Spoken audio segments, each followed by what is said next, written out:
Chismis na Baklita!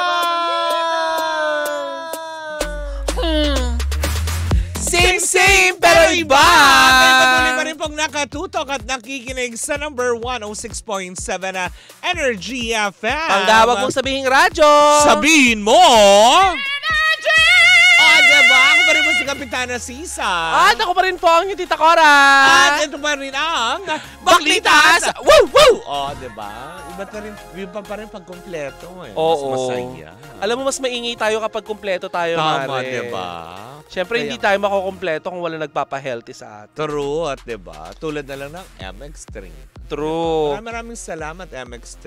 Yes. Diba? Lagi nating kaagapay yan para sa malusog na pangangatawan. Correct, diba? Correct. Pa? Lalo na ngayon, Mare, napaka-uncertain na mga pangyayari sa buhay ng tao. Wow, uncertain. At ang health natin ay always at stake. Oh!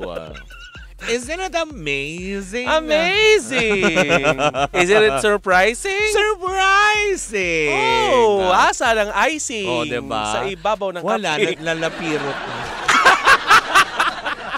Ay, Mare, eto. Speaking of malusog na pangangatawan, Mare, Correct ka. itong chika ko sa'yo, Mare, ay gustong-gusto ni ito ni Ate Leonora at saka ni Mami Angeline. Lalong-lalo na ni Kuya Obet at saka ni Chang Ami dyan sa may. Correct, oy, nakita kami nung ano. Nong? Nakita ko na si Chang Ami ng personal. Diba?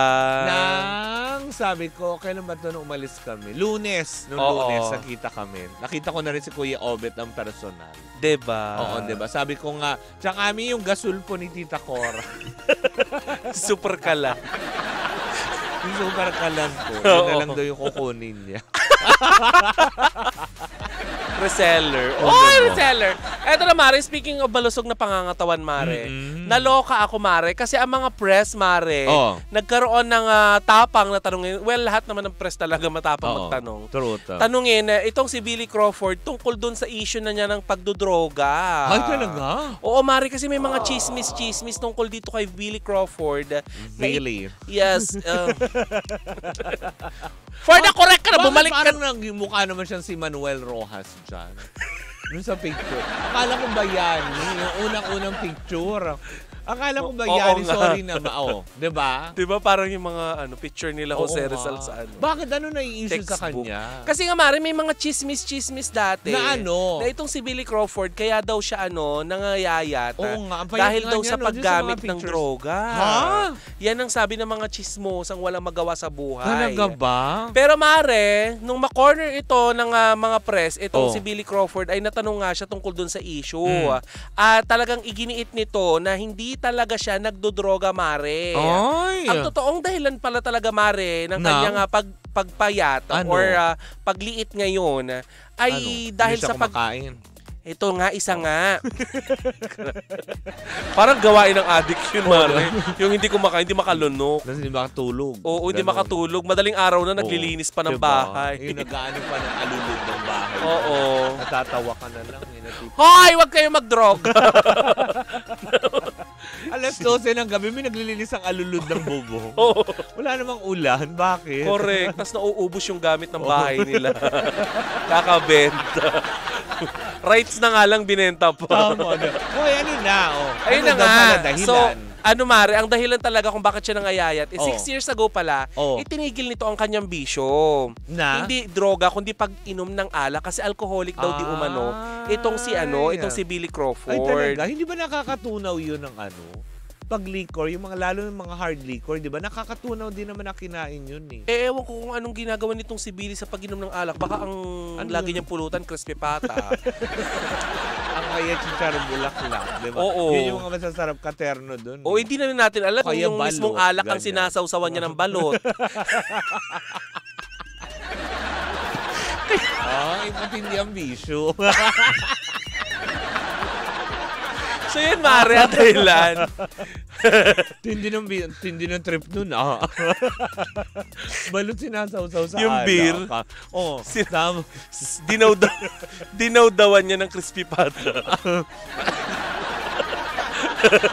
Excuse me, my So yun na nga, gosh. Mare, yun daw ang dahilan. Kasi may mga may mga bisyo itong si Billy Crawford. Pwera dun sa droga. Sabihin na lang siya sa ala. Yes. Tapos Mare, pag-i-smoke, itinigil daw din niya. Oh. That was 6 years ago, Mare. Oh. Uy. Diba? Isn't it amazing? Amazing. Isn't it surprising? Surprising. Diba? Asa ng icing? Wala, naduro. Inupuan. So yun na nga, Mare. Isa pa daw sa dahilan kung bakit siya nangayayat, yung healthy living daw siya ngayon, Mare. At na-exercise daw siya dahil dun sa kanyang pag-aalaga sa kanyang anak. Pero parang sa sobrang payat naman yan. No? Pakita nga ulit natin si Billy. Sa mga pictures niya, parang ang sobrang...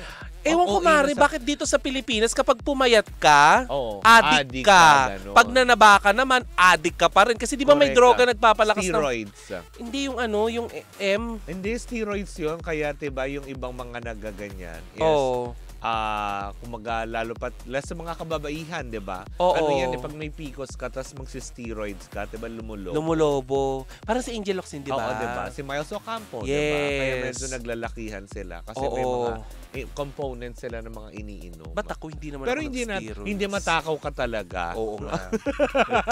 Sinasawsaw ko yung crispy pata sa red wine. Ginagawa mong sauce. So yun na nga, Mare. Yun ang isa sa mga dahilan daw. At saka nag-IF pala itong si Billy Crawford, Mare. Naka-intermittent fasting siya. Gaya pala ng ginagawa ko din. Correct. Patingin ako ng jawline, Mare. Ba't ka ganun ka? Isa pa. Parang hulmang-hulma yung jawline. Bakit ba? Ay, mga bangga, tingnan nyo, medyo pumapayat si Kapitana Sisa kasi naka-intermittent fasting din siya. Pero hindi ako addict, ha? Oo, wala kang ginagamit na pinagbabawal na gamot. Wala. Yes. Natural yan. Pero Mare, diba sa showbiz, may mga binabantayan nung nakaraan ng mga kapulisan. Sino? Hindi na natin papangalanan. Hindi may mga nababanggit ang Kasi akala ko gano'n ka nakatapang pangalanan natin. May... Hindi kasi na pwede mag-blind item eh. Pero yun na nga, sabi ni ng PIDEA. Isa sa mga binabantayan nila, di ba, na may issue ngayon. Sino? Ha? Gano'n ka katapang? Yung may issue ngayon sa Hoy! Ayaw so, ka! No, cannot be that sensitive. Walang We don't preach.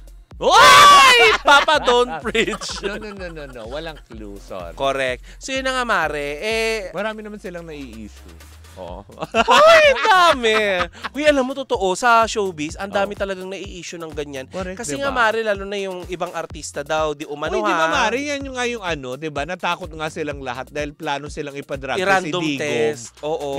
Presidente Rodrigo Duterte noon na. Bakit yung mga nasa showbiz lahat? Kaya nag-almahan, diba, lahat? Oo. Na bakit daw kailangan lahat? Naapakan daw ang karapatang pantao pag gano'n. Diba? Kung wala ka naman yung ginagawa, diba, pag sinabi sa'yo magpa-drug test ka nga, sige. Oo. Pag hindi nag-negative ako, sampalin kita. Ganun. Oo nga, dapat diba? yung mga ganong aspeto. Hindi mag-react ka na parang... Hindi ko kinayang sasampalin mo yung presidente. Baka sumambulat ka sa kalye, Mare. At takpan ka na ng dyaryo pag sinampal mo. Hindi ko sinabing siya.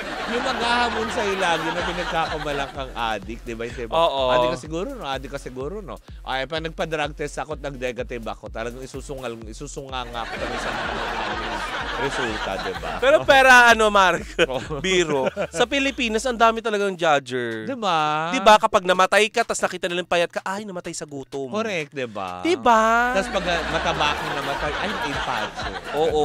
Katakawan niya yan, ganun. Hinay blood, ganyan. Tapos pagka nagtutumpukan lang kayo dyan, ang tingin ka agad sa'yo, ay, mga chismosa. Oo. Hindi nila alam, nagde-networking ka, nagde-negosyo. Kaya nagtumpukan. Bakit ba? Langaw pala sila. Hindi nila alam, namimigay ka na ng 4-piece, ganyan. Hoy! So yun na nga, pinabulaan na ni Billy Crawford. Naluloka ako sa'yo. Puro sa gobyerno. Hindi po namin kinakalaban ng batas. Wala. Oo. Diba? Pero yun na nga, Mare, dininay na ito ni Billy Crawford. Kaya sana, Tigilan nyo na. Tigilan na natin ang paninira sa kanya. Diba, nakuha nyo na yung gusto nyo sagot. Sinabi naman niya na hindi siya nag-addict. Tapos na. Oo, ngayon, kung hindi kayo naniniwala, kayo yung pa-drug test yung sarili nyo. Baka yung addict. Baka yung mga nagbibigay hilig na addict si Billy Joe Crawford. Baka yun po yung addict. Baka humihit-hit kayo ng diba? ano. Huwag yung katol. Oo. Try yung cutics.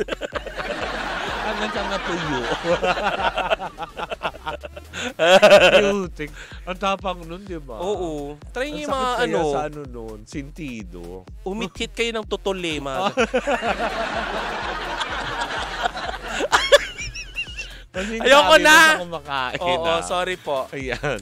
O siya, magpaalam na tayo, Mare. Correct. Okay na yan si Billy at least healthy siya. Ayan, alis, diba? We're happy for him. Correct, diba? Maging happy na lang din tayo. Tsaka wag na kung ano na lang nakikita nyo. Pagpayat ang artista, addict. Diba? Kung ano na nakikita nyo sa katawan ng tao, ba't di nyo muna, alam mo yung pagtuunan yung sarili nyo na kung paano gaganda ang buhay nyo, paano ka magbabayad ng utang mo, paano kayo mga ganito, yung mga ganong aspeto. Dati nga, Mare, takot ako magsuot ng ganito yung mga rainbow. Bakit? Kasi mukha daw akong hot air balloon. Ay, akala mo kanina parang bubble gum. Bubble gum. In fairness, ang ganda ng subik sa ano Ang ganda ng mga sinasabi mo ngayon. Naman, diba? Ganyan ka naman nakakatulog ka ng maayos. O siya! Anyway, saan po muna natatapos ang ating unang chika? Ay, unang chika. Pangalawa na! Pangalawang chika for today. So, diba? Sa sobrang sa tulog, tulali pa. Ayan, diba? Siyempre sa pamunuan po ng White Rock, hello po, maraming salamat po sa pag-accommodate po sa buong Energy FM. Yesterday. Maraming salamat din po. At siyempre muli po ako po si Kapitana Sisa. At ako naman yung Tita Cora. At sumayin nyo ang Baklitas! Wow! Wow! At tuloy-tuloy pa rin po ang ating tugtugan. Siyempre dito po lamang yan sa number 106.7 Energy FM. Panggawag mong sabihin radyo. Sabihin mo! Anong sasabihin mo?